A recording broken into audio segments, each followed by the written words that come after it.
Morning, everybody. How you doing, Sammy? United People's TV. It's Tuesday. Yesterday was an interesting show. It was an interesting stream. I wasn't in the best of moods because I'm busy watching United every weekend being atrocious. But today, we're having a conversation about, let's be honest, right? A clear out. A summer clear out. Manchester United clearing the squad, getting rid of loads of players who shouldn't be there and bringing in loads of players who should be there. Yeah, we've been sold this dream before. We've heard this summer after summer after, probably, let's be honest, 4 or 5 years in a row we've heard about this big old clear out that never actually happens. But maybe that's going to change because for the first time, it's going to be INEOS in control of that this summer. And I'm going to run through articles that came out yesterday from the Telegraph and from the BBC around this fire sale concept that only 3 players are untouchable, right? I'll run through all of these articles. I'll also cover news about Erik ten Hag and Ajax, Mason Greenwood and Juventus, Marcus Rashford. Not that Man United are actively looking to sell Marcus Rashford, but if he wants to leave, Man United won't step in his way. Good morning to everyone from the member gang. So have a look. We've got Dan and Andrew. We've got Dino. We've got Saeed. We've got Lone Wolf, Monty, Freddie, Kenny. We've got Mods as well. Ant, I can see there. Carl. We've got Vicky, Klein. Good morning to all of you. Now, if I just quickly turn this extra monitor on, and I'll say, oh, 1 sec. There we go. Apologies to everyone on Facebook yet again. I cannot tell you what's wrong with this now. You know, I don't know when I said this. It must have been a couple of weeks ago. I absolutely tempted fate. I was like, you know, it's been working perfectly. And now, just for some reason, it's just not. It's absolutely... Let me make sure we're actually live on Facebook, because that didn't even work yesterday. All right, cool. So we're live on Facebook, but apologies to everyone on Facebook. I can't see your comments. So if you want to, you have to come over to YouTube. It is what it is. Right now, I've got no idea. I've disconnected every account. I've reconnected every account. I've started it. There was someone in the comments yesterday going, oh, I'm so bored of Sam moaning about the software. And I just wanted to flip the bird to the comment because the amount of time I've spent on this, it's unreal. Anyway, if you want to, come over to YouTube. And seriously, come over to YouTube anyway. Facebook is not the place for creators and communities. They're just not helpful whatsoever compared to what YouTube does. And quite a few of you have been gifting memberships down there this morning. Sigmund, I can see you there gifting a couple. I'm Potato, I saw you there gifting a couple. And I think it was Hakan before the show started gifting one as well. Let's get a little 10 gifted gong. Let's whip this one out. Whip it out. I'm not going to whip the gong out. Oh, yes! Welcome to Manchester United, Anthony Martial!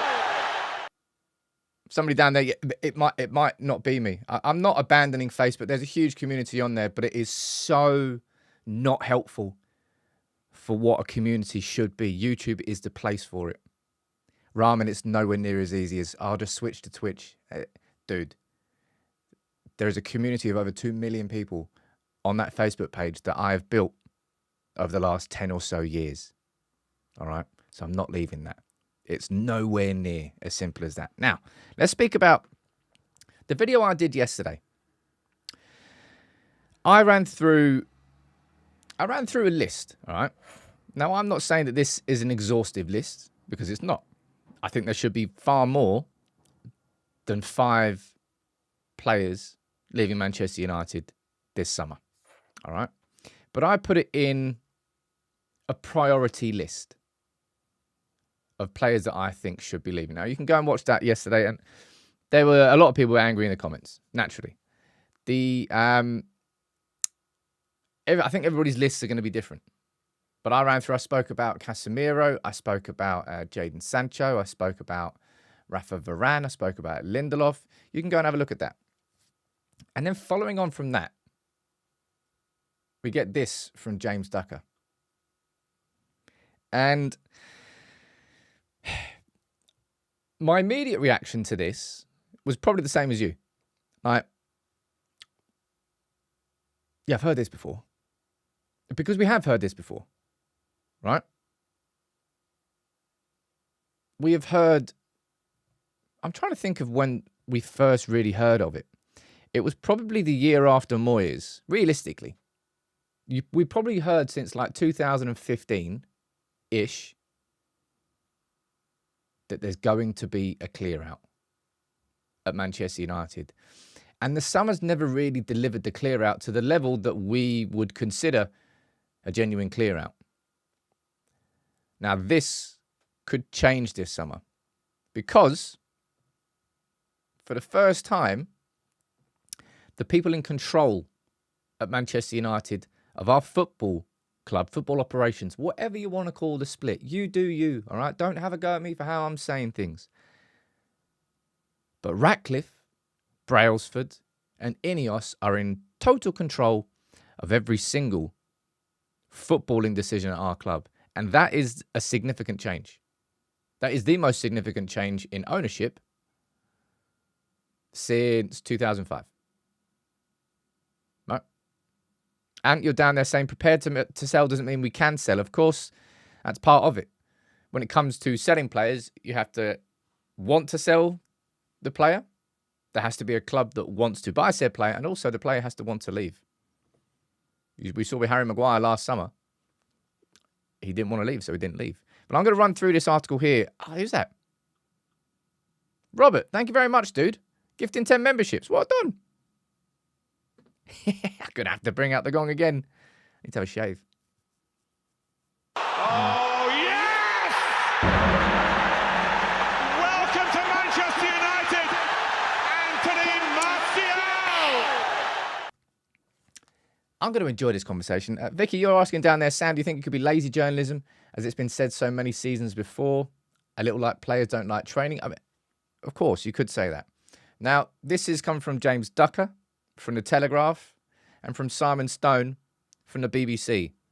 I'm not going to say word for word, but very similar in how they've written the article. So I'm going to run through both of them. And I'm also going to do my lunchtime video on this because I like to, you know what I like to do? I love these conversations that we have here as a community this morning, but not everybody can tune into them. So that's why doing the short, condensed videos around 8 to 10 minutes, info-packed, a lot of people do enjoy them as well. But this, Man United are prepared to sell most of their squad this summer, including Marcus Rashford. Man United are prepared to listen to offers for the majority of their first team, Telegraph Sport understands. Old Trafford's new hierarchy are thought to be ready to adopt an ultra-flexible approach to this summer's transfer window, given, we know, the tight financial constraints. I mean, I'm going to run through, a little bit later in the show, the new spending cap that's been voted for by Premier League teams. I think it was Man United, Man City, and Aston Villa who actually voted against it, and Chelsea abstained. Of course they did, because they're guilty of sin. I'll run through that, but as far as the rules currently go, Man United are teetering on the edge of it, right? Although not actively seeking to offload Rashford, it is understood United would give genuine consideration. And I'll be completely honest, right? I'm going to highlight this paragraph. That right there, that sentence, although not actively looking to sell Rashford, if the right offer came in, we consider it. I don't think that's a new concept at all. In fact, I think that exists constantly at every single football club. It does not matter what they say. Look, Man United, right, we've heard that 3 players are untouchable. And that I do believe. Mainu, Garnacho and Højlund. But even then,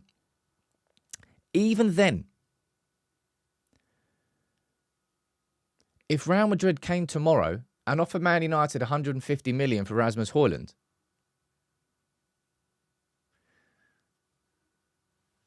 of course, they're going to be considering that offer. And that goes for Marcus Rashford. That goes for Moped. Anyway, it goes for pretty much every player. Every player has a price. Although I do think that those 3 should be untouchable. Oh, man. I'm Potato. How you doing, dude? I'm a potato. Feeling much more chipper today.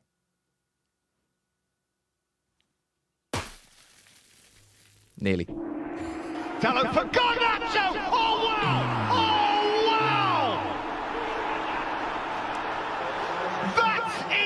Right. Great.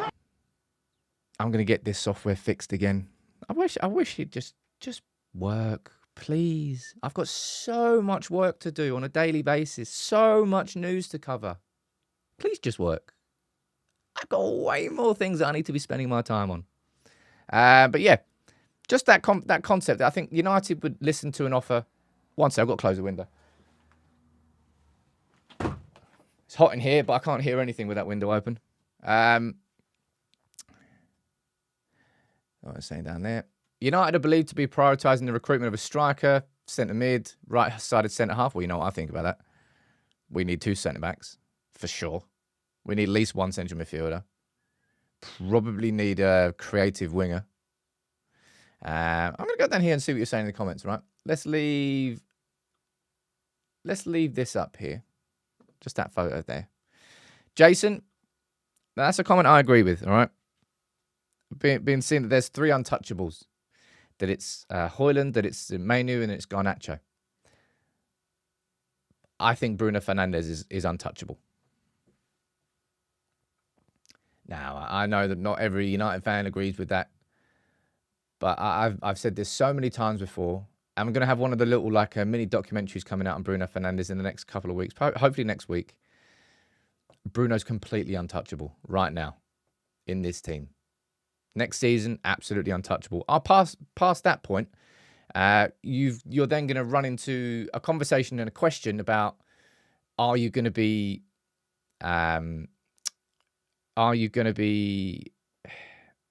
giving Bruno Fernandes a new contract? Are you going to be letting him go? That's a conversation for a year down the line. It's definitely not a conversation for this summer. And there's a few other players that I would include. I wouldn't say untouchable, but I just wouldn't be looking to even consider selling them. Martinez was one of them. I would put Onana in that as well. I think Onana is the right keeper for United. I still do. Still firmly believe it. And in the same way, I don't think that we're maximising what we can get out of Rasmus Højlund. I do not think we are maximising what we could get out of Onana. Not yet. And that's a really silly hypothetical question. What do you mean hypothetically if we sign Wirtz? We're not going to sign Wirtz. Mate, he's going to be like 90 million. So there's absolutely no point in saying that and answering that question. That's just kind of throwing a grenade in just for the sake of throwing a grenade in, because we haven't got the money for Wirtz. Sorry, is it Florian Wirtz? I think it is, from Leverkusen. So I'm not answering that question. Ekane, you're saying I would sell Rashford, Casemiro, Sancho, McTominay, Lindelof, Wan-Bissaka. That's almost 300 mil right there. Not include 300 mil. Rashford, Casemiro, Sancho, McTominay, Lindelof, and Wan-Bissaka. 1, 2, 3, 4, 5, 6 players. I don't know where you got your 300 mil from there, mate. Oh, we're not getting 300 mil for those. Jeez. Right, let's see what the BBC is saying on this as well. As I said, very, very similar article. Man United are willing to listen to offers for virtually all their first team squad. It's understood Rashford's on the list. And I'm going to run through David Ornstein's article with a little bit more detail on the Rashford situation as well.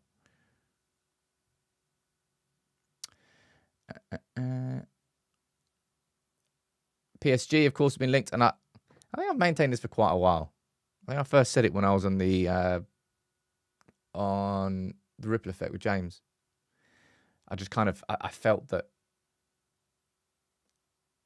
I've always felt that PSG were going to be sniffing around Marcus Rashford. And I still kind of think they do, and they will. With Mbappe going to Real Madrid, they're going to be looking towards, I don't know, it feels like Rafael Leao might be someone they might look at, and well, it'll be on the shortlist at the very least. Joe, you're saying Wirtz is exactly the player we need, but it's finances, man. And I'll be honest, finances are a major reason why this is actually a legitimate conversation as well. If Man United, look, this summer, right, there's some players in the market who are going to be available that Man United should absolutely be looking at. And Wirtz is, of course, Wirtz to be one of them. Man, unreal player, but way outside of our budget. because of how crap our business has been run. And this is where football and business clash. Right? Dudley, Virts will leave for Bayern eventually, so we ought to act right now. It is just not possible.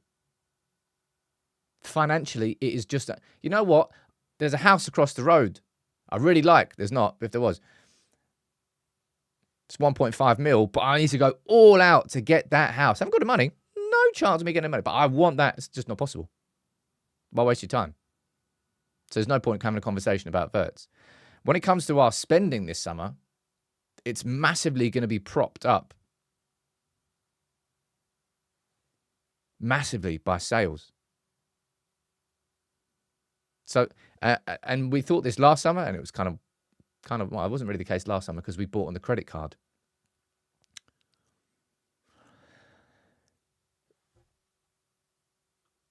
Balls. Accidentally closed that. If this actually happens, right? If this actually happens, and this is the, you know, we talk about the culture shift at Manchester United. This is a crucial part of it. Let me show you this, right? Now, before I show you this, bear in mind that we don't have complete access to these numbers in the public, right? But there or thereabouts, we kind of know who the biggest earners are at Manchester United. And I was thinking about like a logic to this. I went for a walk this morning. I was thinking about it, right? Because when you look at Manchester United, and instead of looking at United as a football club, you look at Man United as a business, right? And as a business, if you have 1, 2, 3, 4, 5, 6, 7. So what's that? 1, 2, 3, 4, 5, 6. If you had like 6, if you have roughly, probably a little bit more, about 80% of your top earners at your business, whether that's your CEO, your CFO, your COO, whatever job role you want to give these people, right? If 80% of your top earners in your business are underperforming, your business is not going to be successful, all right? Your business is not going to be successful. And this is the sort of business logic that INEOS will be bringing into Manchester United. And when it comes to a clear out, it's going to be about return on investment as part of it. Are Man United getting a return on investment for Casemiro as our top earner? No, we're not. Can we keep Rafa Varane on that contract? Can we extend his contract? No. Will he accept a wage cut that would take him down to the position which would be reflective of his spot in the squad? No. Is Marcus Rashford worth 300 grand a week to Manchester United right now? Absolutely not. Not in current form. Martial. That might, I mean, it's not really a might actually. It's probably the worst contract that's ever been handed out at Manchester United. It's either him or Alexis Sanchez. One of the two. I mean, I probably would say Sanchez. I think Sanchez had more of a ripple effect through our club in the years that followed and what players got. But Martial being there. Look, Mason Mount was signed as a 60 mil signing, and that was unfortunate, right? All the injuries that have come his way, that nobody was expecting that. Now, the only one there who's really pulled his, showed his worth this season is Bruno Fernandes. That's what I mean. Like, INEOS will be looking at this with a very, from a business perspective. And I think that will help Manchester United when it comes to this clear out. Now, there were a few super chats. Let me go back and read all these. I haven't missed them, by the way. It's just that I was busy in the conversation. So let me go back and read some of these. Alex is saying, which board will decide if the prospective offers are worth listening to? Main one or the new football board? The agents must be in overdrive. Well, of course, that's going to be the football board. No, I don't even wonder, actually. The Glazers will just have no involvement in this whatsoever. They will not have a definitive decision as to whether a player is sold or not. This is whether a football player is bought by Manchester United or whether a football player is sold by Manchester United is now not part of the Glazers' remit. It's not their decision. When it comes to overall budgets, that's where it creeps between both sides of it. All right. How much can you spend this year? We intend to spend X amount and we intend to raise X amount by sales. That's something that the Glazers can be involved with. But how that budget is used and what players are sold, that's got nothing to do with them anymore. How can you say PSG have said they will not bid for Marcus Rashford this summer? We'll see, man. Truth be told, I might be wrong. I'm wrong plenty of times. Might be wrong about him as well. And you're saying, short of serious investment by Jim Ratcliffe, we can't afford to replace even half the squad, not with better players anyway. I'm trying to figure out what you're saying there. Man United are going to have, you know what Man United's budget is going to be this summer? Our budget's pretty similar every summer. It's going to be around about 100 to 150 million. And then sales. You're going to be looking at... And this is the thing, right? I do this every summer, and this is what annoys all of us, right? Is I remember doing it last summer. I did my dream summer transfer window. And I ran through all the players that I would sign, and I think, in fact, let me just pull this video up now. I randomly looked at this the other day, and I thought it might be cool to do it again. Let me see if I can find it. My dream window.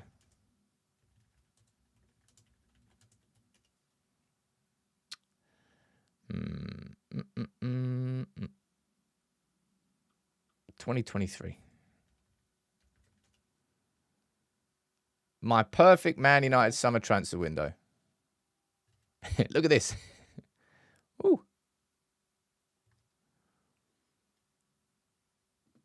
Need to get back to the gym. Right? This is what I had down. Let's zoom in on that a little bit more. In fact, you can leave that around about there. Let's go a little bit more. There. So this is what I had last summer. Because at this point, we were keeping David De Gea. Remember? I said we get with Verbruggen, who went to Brighton, I believe. Kim for, well, geez, man, that would have been let's not speak about that. I said Lavia for 25 mil. He went for what, 60, 70? Caicedo for 80 mil. He went for what? Was it over 100? I think it was 120, wasn't it? Harry Kane for 100 mil. Marcus Thuram for... That still annoys me. How on earth were Man United not interested in Marcus Thuram on a free transfer? He's just won Serie A with Inter Milan. He's been an excellent signing. He really has. But a total spend roughly thereabouts of 250 mil, right? And then, this is the thing that annoys all of us as fans. He goes, when you just use the logic and you go, right, Dean Henderson, how much did Dean Henderson actually go for in the end? I can't remember. I can't remember how much Bailly went for either. Did he even go? Did we let him go for a free? I think it would go for a free. I think selling Harry Maguire for 30 mil, McTominay for 30 mil, Martial for 20. Oh yeah, Man United can raise 142 million. Therefore, the net spend's only 109 million.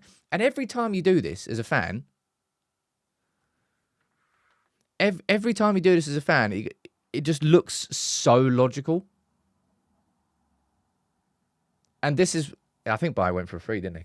So all these numbers are now way off now, right? But this is just what I was hoping for going into the summer. And I'll do the same video again this summer. And I'm probably going to be nowhere near. All right? Just like I was nowhere near there. But when you get a concept of a true clear out, you then look at how much Man United really could spend. And you're like, well, Man United could just spend so much more. If we... I mean, there's just so many players. Like, Sancho and Greenwood alone should be somewhere between 50 to 75 million between them. I think I did my video yesterday saying Well, Mason Greenwood was on my top 5 players that need to go in priority order. The reason I did priority order is like how much money we're going to get for them. Yeah, and just how high up the list I think they are. Because I don't think Man United will get everything done this summer that we need to do. So and that's why I did my priority list. I'll go down and read some more of your questions and comments down here.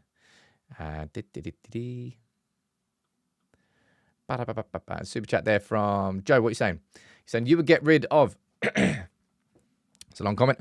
Rashford, Anthony, Shaw, Ericsson, Amrabat, Sancho, Varane, Evans, Martial, and Nana Lindelof, Hannibal, Forson, Gore, Alvaro, Donny van der Beek, Greenwood.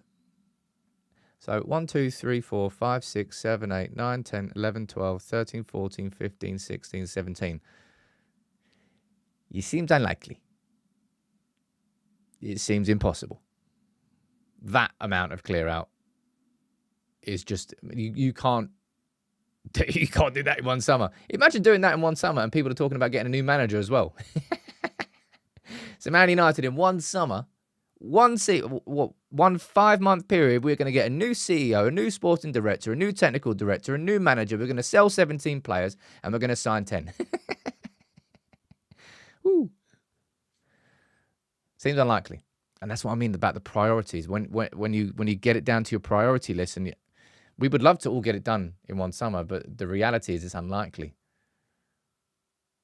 So how do you choose that?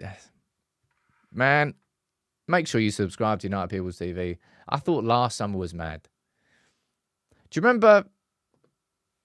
I'm trying to remember what last summer was. And the craziness of it. It wasn't as crazy as the summer before. The summer before, we were chasing Frankie de Jong all summer. And then we ended up signing. I went away at the end of this because I can't do holidays in the summer really anymore. Because I'm covered. It's the busiest time. So I've got to be here. So towards the end of the window, I thought I was a little bit safe. All I did was went to a hotel in Cheltenham, like a couple of hours away, for a few days. And in that 72-hour period, we then signed Anthony and Casemiro. And I was like, you're kidding me. I think that was the craziest summer. Edwidge saying, when do you go on holiday then? Well, that's a really good question because I haven't been on holiday for some time. It's the beauty of... Well,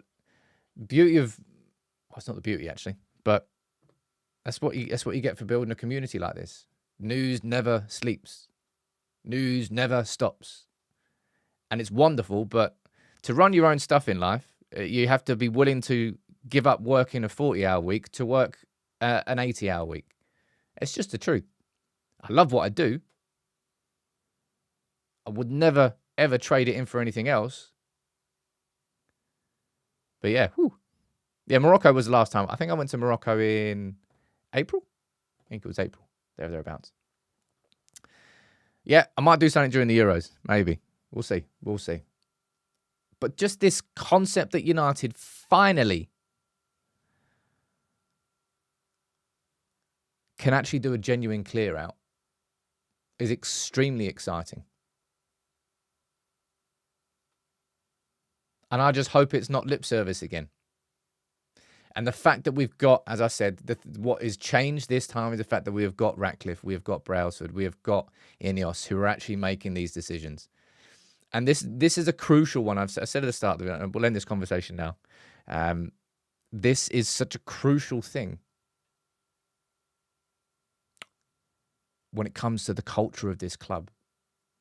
Because if players can just sit there on huge wages, not contribute much, and United just keep them until there's no value left in them, and they leave either on a free transfer when their contract expires, or they leave for pittance towards the end of a contract, it's not the way to do it. And that's why, look, I'm not saying this is going to happen this summer, and I'm not saying that I want it to happen this summer. But that is why conversations around Marcus Rashford will and should exist And I would put plenty of other players in there as well. The only 4 players I would personally say are untouchable, as I said, are Bruno, Højlund, Manu and Garnacho. Yeah, I think they're the only 4 players I would consider completely untouchable. I wouldn't want us to sell Onana. I wouldn't want us to sell Martinez. I wouldn't want us. Well, I'm a bit I don't know where I stand on Marcus Rashford, if I'm being honest. Because it strikes me, Marcus Rashford strikes me as... What do you think is the...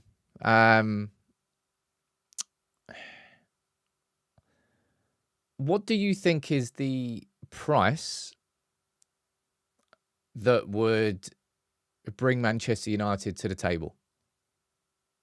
The opening negotiation. Because there will be a price. After the season that Marcus Rashford has had and the wages that he is on, I'm telling you, if you're looking at this from a strictly business perspective, and INEOS will be doing this from that ruthless point of view, then conversations around Marcus Rashford can be had. Now, the first thing I would say down here is that David Ornstein makes one thing clear, right? And this is important. Manchester United will consider selling Marcus Rashford if a substantial offer arrives and he tells the club he wants to leave. That's the big thing here, right? Nobody's going to be pushing Marcus Rashford out the door, and I don't think they should be either. I know he gets so much hate and grief from United fans, but I will never be forcing him out the door. I can be angry about his performances. I can criticise. And I can be concerned at the same time. You remember when Rio was on the overlap and he was having a conversation with like Neville about Rashford, and it's like you can just hear by the way that they're speaking about him that they're genuinely concerned. They're like what's happened? Like, what's gone on?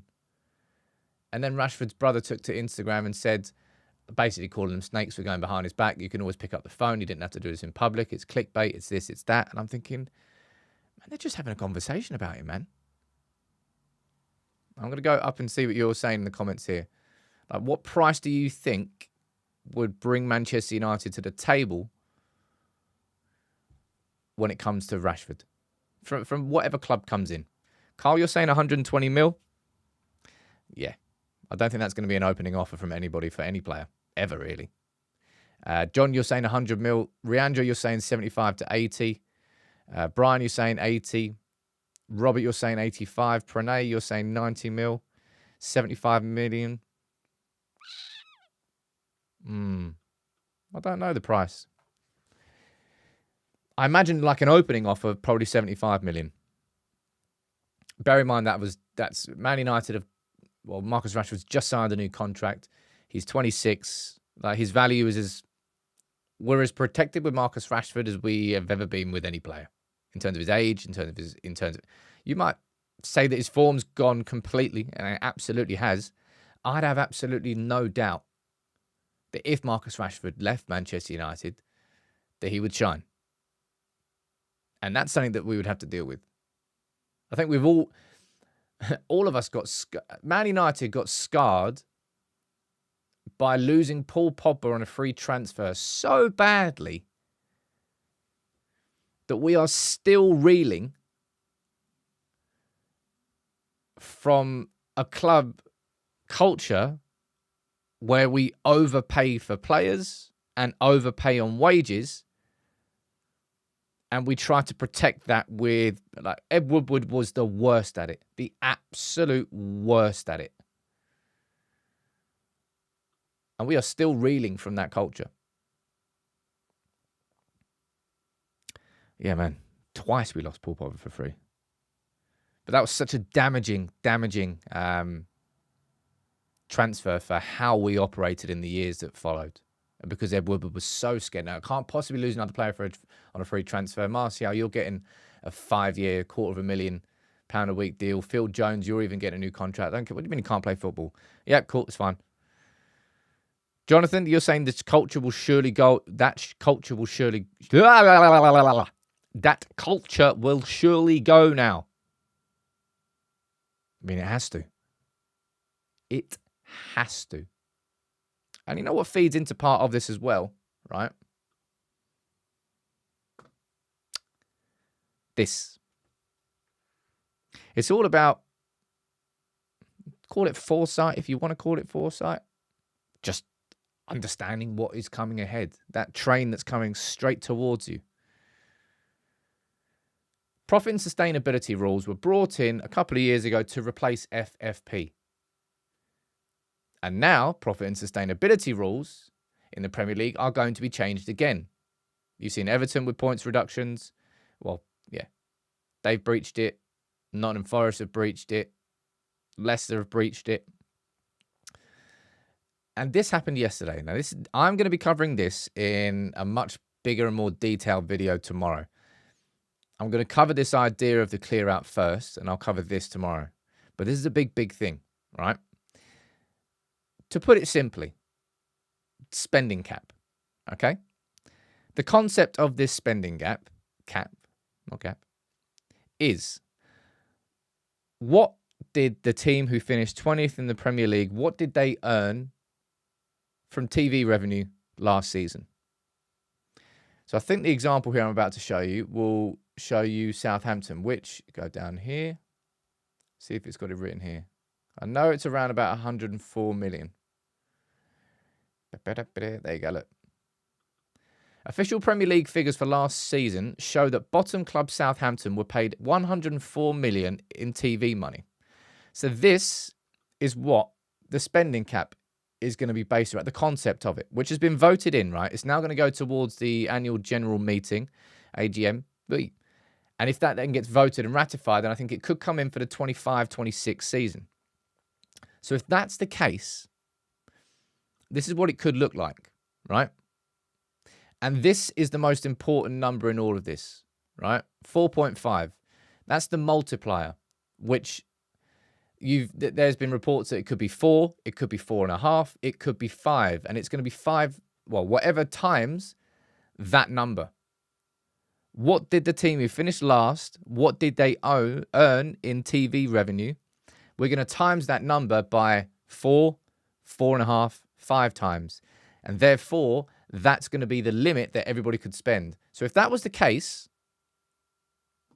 and hypothetically, this is from Kieran Maguire, the multiplier was 4.5.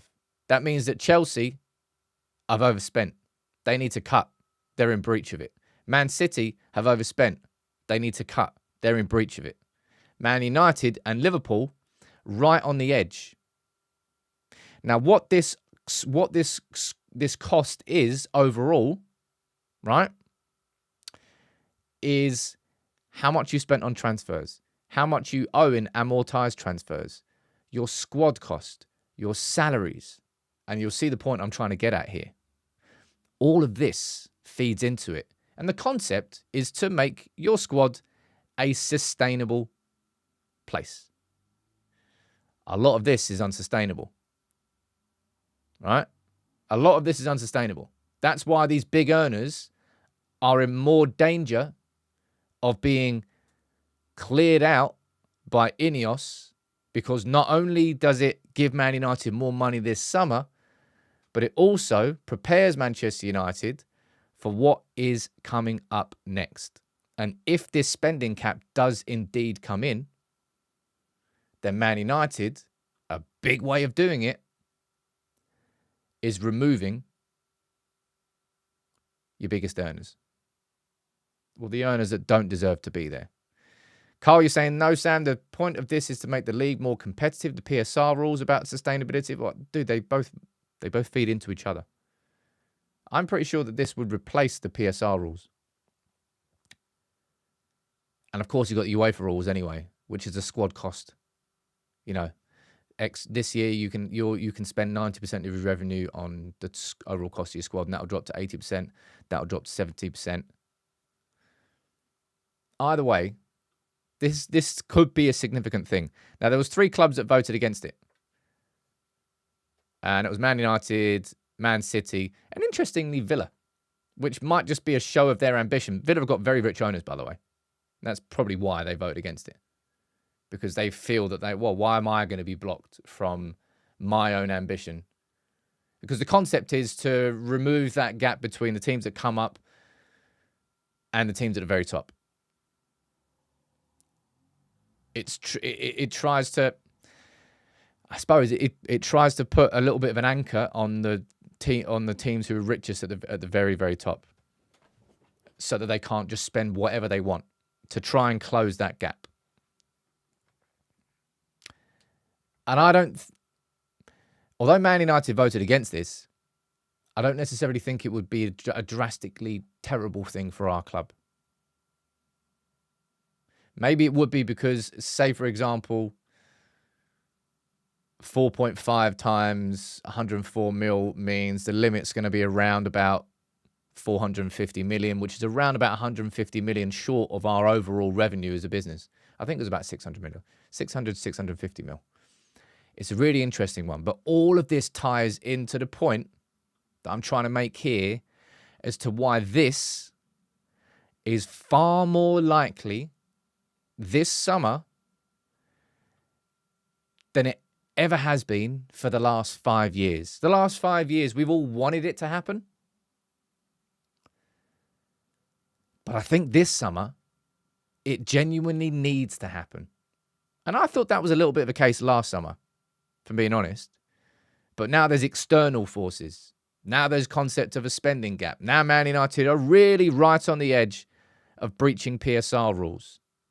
And we don't have any money to sign players. And we've got new owners in who are going to be looking at this club, this side of it. Look, right, Ratcliffe and INEOS have cancelled company credit cards. They've stopped. Remember we were speaking about it last week. It is mad that over 1,000 employees from United got free tickets to the FA Cup final. They got free lunch before it. They got free lunch after it. And they got a party after that. And they got a hotel. It's the greatest Christmas party ever, but it's for 1,000 people. That must cost millions. That's been cut. So if you really think they're going to be making those little small cuts, and they're not going to be looking at ones that could save them 18 million in wages per year, they're absolutely going to be looking at the highest earners and not necessarily booting them out first just because they are the highest earners. But they're looking at them going, if that player was to move on, it gives us the greatest breathing space. It could have the biggest impact. And that's why Casemiro was on my list. That's why Varane was on my list. Don't need to speak about Martial. He's going anyway. And Marcus Rashford, that's why I think genuinely Man United really would consider selling him if he came to the club. He sat there with Erik ten Hag and he sat there with Jim Ratcliffe and anybody said, look, I'd like to leave Man United. I think I need a fresh start somewhere else. I've tried, and he'd explained the problems that he's had. And Man United won't force him out the door, but Man United would then open the concept of negotiations with other clubs. This summer's going to be a big one, man. A real, real big one. And I hope I've tried to explain here why it feels more likely now than it has done in a long old time. That was a good conversation. Anyway, another important part of this, right? Let's go down here. Was this one. In the week that Ten Hag is due to have substantive talks with Jason Wilcox about what he sees as the state of his squad and the problems he is facing. So, Man United are going to be taking this week to have that conversation between Erik ten Hag and Jason Wilcox.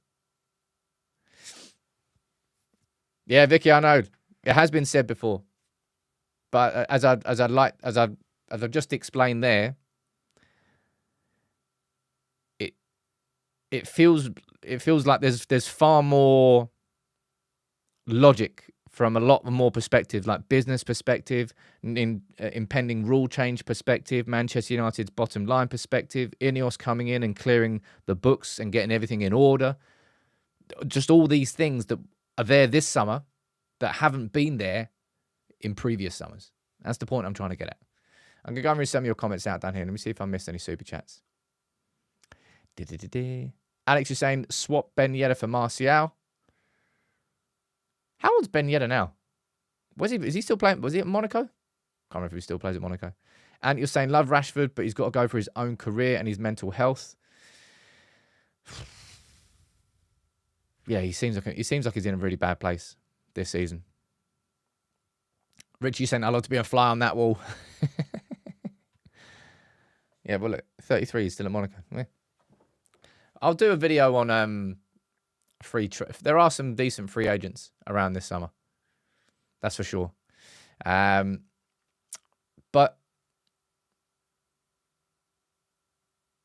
I wonder how that conversation is going to go. We spoke about it yesterday, and I'll be honest, I'm as bored as you are of having the conversation around Erik ten Hag, his future. And I saw someone in the comments yesterday getting angry with me, saying, oh, here we go, doing this every single week, blah, blah, blah. It's like, mate, it's the talking point. Oh, you did a poll last week. He goes, yeah, people's opinions develop. They really do. I don't think it should be, I like the thing, I don't encourage opinions to just go up and down like that every single week from game to game, but the frustration's been building and building and building. I'd be surprised, just personal opinion, I'd be surprised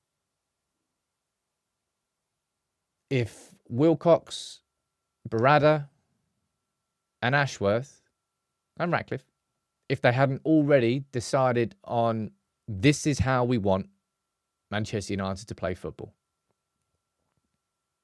Because I don't really think it's that. I don't think it's that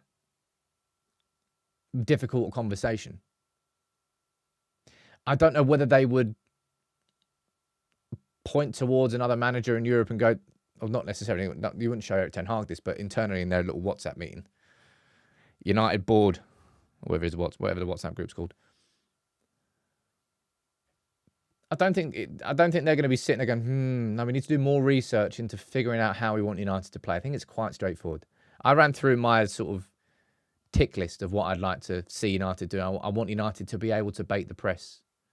I think that's probably the most important element of playing out from the back that we just can't do. I'm not sure if you saw it against... Christ, who did we draw with at the weekend? Burnley. I'm not sure if you saw it against Burnley, but every time Onana had the ball, you just saw Burnley strikers marking. It was like marking Kobbie Mainoo out of the game, and then you had the wingers who were marking. So Maguire and who else was playing centre back? Maguire and Casemiro went really wide, and then nobody pressed Onana. Like nobody did. They all just sat off Onana. And therefore, we couldn't play out from the back with the ball. Because that's what United need to do, to bait the press. We have to make it so that they think they're going to get something by pressing Onana. But every team just looks at us and go, well, there's no point pressing Onana. If you don't press Onana, they don't really know what they're doing. They're probably just going to kick it long. That's what we did time after time after time.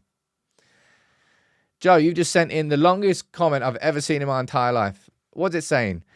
You're keeping, well, like 3/4 of the squad there. 1 goalkeeper, 2 centre-backs, 1 left-back. Man, that is so much. I can't read that comment out. It's way too much information. But that's what you'd like to see done with the squad. Man, this summer. I'm really, really looking forward to doing my videos on my dream summer window. These are the players that I would like to see leave. These are the players that I would like to see signed. And this is how I would like the squad to shape up. Because I really do think that this summer is I don't know if we spoke about our expectations going into the summer, didn't we? I think we all sat around. I think I said 6 out of 10 is my confidence level. I'm leaving it at 6 right now, but we need a fast start, man. Right. What players are you keeping then, Joe? You're keeping Bruno, Amat. You're keeping Casemiro. Well, that's one I can disagree with. No way am I keeping Casemiro. Not a chance. Bayindir. Would Bayindir even want to stay at the club, man? Has he played? Played that once, I think. McTominay. Maguire. Well, I've already spoken about that. I would let Varane go before I let Maguire go, and I would let Lindelof go. Well, I'm not going to sign Varane onto a contract that's worth 300k plus a week, and I don't think he's going to sign a wage reduction. Therefore, he's going to leave on a free. And Lindelof, nah, man, I'd much rather play Willy Campbell rather than Lindelof. But somebody here who I've spoken about before, you know my opinion about before, and this isn't really a conversation where I'm asking for your opinions. This is a conversation where I'm just relaying the news to you. All right? You've got Paul Hurst from the Times suggesting that Manchester United could well get 40 million for Mason Greenwood, which, when you think about players' age and ability, and you keep it strictly football, and you're just talking about those two things, he probably is worth that amount of money. And, of course, that money can be reinvested. And that's why Greenwood and Sancho were both in my top 5 priority lists. Both of those players should be generating Manchester United in the region of 50 to 75 million pounds. And that money can be directly reinvested. Like, remember when we sold Ronaldo and then we signed, what was it? Gabby Obertan and Michael Owen. And who else was it? I can't remember who else it was. Is it Valencia? I think it might have been Valencia. But whoever we sell Mason Greenwood to, have to make sure that we've got a decent sell-on clause if he goes on to do well. But Greenwood being sold, good. Reinvest that. Sancho being sold, good. Reinvest that. What's he saying down here? Tyler, Sam, what happens if we can sell him? I'm guessing you mean what happens if we can't sell him. I don't think we'll be short of suitors for Mason Greenwood this summer. I think we were short of suitors last summer, but he's gone on to have a decent enough loan spell at Getafe, and I don't think we'll struggle to sell him this summer. I think there'll be plenty of clubs in Italy and Spain who both want him. And we should absolutely be selling him. Now, this is a good bit of news here. We all saw Scott McTominay go down with what looked like a pretty bad injury at the weekend against Burnley. But he's gone on Instagram and he's saying this. He goes, I slipped and fell awkwardly on my knee, similar to against Chelsea. Nothing serious, just a hyperextension. But I was angry and upset that I thought it was worse than it was. Hoping to be back on the pitch very soon to help the team as much as I can. So that's good news for Scott McTominay, because I was worried for him that all the work that he's done to get Scotland into the Euros and he wouldn't even be able to play there, that would be something that just like replays in his head for the rest of his life. So fingers crossed he's fit enough to play that. I mean, Scotland are probably going to get pumped anyway. I mean, they're definitely going to get pumped. But good news for him. On the other hand, man, I feel sorry for Shea Lacey this season. You know, in the same way that Willy Campbell has had, I mean, it's not quite as serious as that, but Willy Campbell missed like 18 months of his career because of serious injuries. Shea Lacey's missed 6 months here with Manchester United's under-18s, missed their whole campaign, and they still nailed it. Imagine how good it could have been with him in it. And he's just come back, and he's just picked up another injury. So fingers crossed for Shea that he can use the summer to recuperate, rest, and hopefully be part of Manchester United's pre-season squad. Fingers crossed. Hakan, you're saying sell Greenwood and Sancho and then use the money for Elise?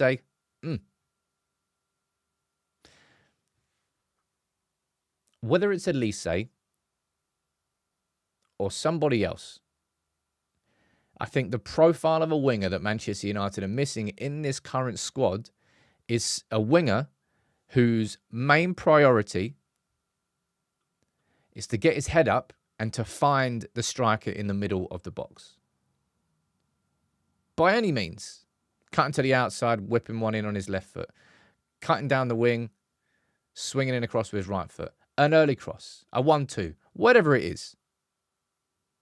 We need a winger whose main motivation is to get as many assists by passing the ball into the middle of the box for the striker. That is not a winger that we have in this squad. That's not how Garnacho plays. That's not how Anthony plays. That's not how Marcus Rashford plays. Ahmad's probably the closest that you're going to have to that. But he's somebody who's going to cut inside naturally. He's not really somebody who's going to go on the outside. Pedro Neto, absolutely no chance I would look at Pedro Neto. And I'll be honest, Elise, I've got concerns about his hamstring now. Because it's a repeated injury, I think it's been mishandled by Crystal Palace. But would I trust Manchester United's medical department to make things all the better for Michael Elise? No, I imagine if there were problems there, they'd probably make them worse. Nico Williams, and I can see you mentioned him down there. I mentioned him in the video that I did. Yeah, Nico Williams absolutely is somebody that we should be looking at. Someone down there, you're saying that, so like, yeah, look, man, Antonio Valencia. Valencia's so sick, man. He won Player of the Year in 2 different positions at Man United, and the second one after he snapped his leg against Rangers. What a don. What a don. But look, I'm very much going to enjoy this lunchtime video today. And I've got a little bit more information I want to run through in that I didn't share in this video. Otherwise, what's the point in watching both? But the last couple of minutes of the show, fire in your questions, your comments, or anything that you don't think I've spoken about. If you can, please drop a like on the video. And if you can, make sure you subscribe.